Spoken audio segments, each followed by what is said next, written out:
Lura f'pajjiżhom id-9 membri tal-Armata li għandhom ħafna xi jirrakkontaw dwar l-esperjenza tagħhom fil-Libanu fejn kienu parti minn missjoni ta' żama tal-paċi.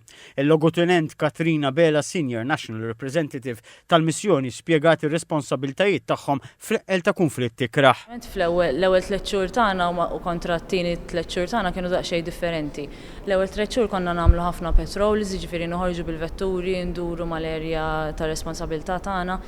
Nirrikordjaw dak kollu li forsi mhux f'postu u nieħdu nota ta' x'inhu jiġri jekk hemm xi tip ta' gatherings ta' ċivil li mhux suppost qed isiru hemmhekk, kemm xi tip ta' armi li mhux suppost qegħdin hemmhekk, nieħdu rekord ta' kollox. Nimplementaw il-mandat tal-Ġnus Magħquda.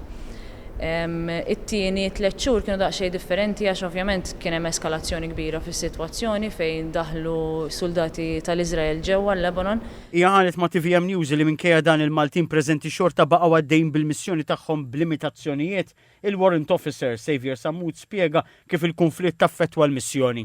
Kollox ġie postponed jew cancelled u dik il-ħaġa li level 3 tintafa' hemmhekk ġal-banker u għal sigħat ammont twal hemmhekk. Is-Sur Sammut jispjega li dawn il-missjonijiet ta' żamma ta' paċi huma importanti. Għalija personalment huwa importanti ħafna għax l-Arnet qiegħed fl-armata u taf għal xi dieħel.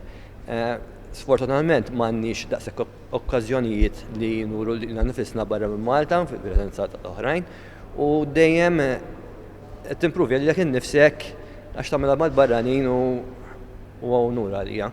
Il-ġimgħa filgħodu dawn id-9 membri ltaqgħu mal-Ministru għall-Intern Byron Camilleri u qal li l-Gvern se jkompli jinvesti fl-Armata b'investiment ta' 75 miljun euro f'pagi li 10 minnhom ġejjin mill-ftehim settorjali ffirmat dan ix-xahar. Il-Kap Kmandant tal-Forzi Armati ta' Malta, l-Brigadier Clinton J. O'Neill, qal li l-familji ta' dawn is-soldati sħabhom u l-kollegi tagħhom għandhom tassew għalfejn ikunu kburin bihom għall professjonalità u r-reżiljenza li wrew.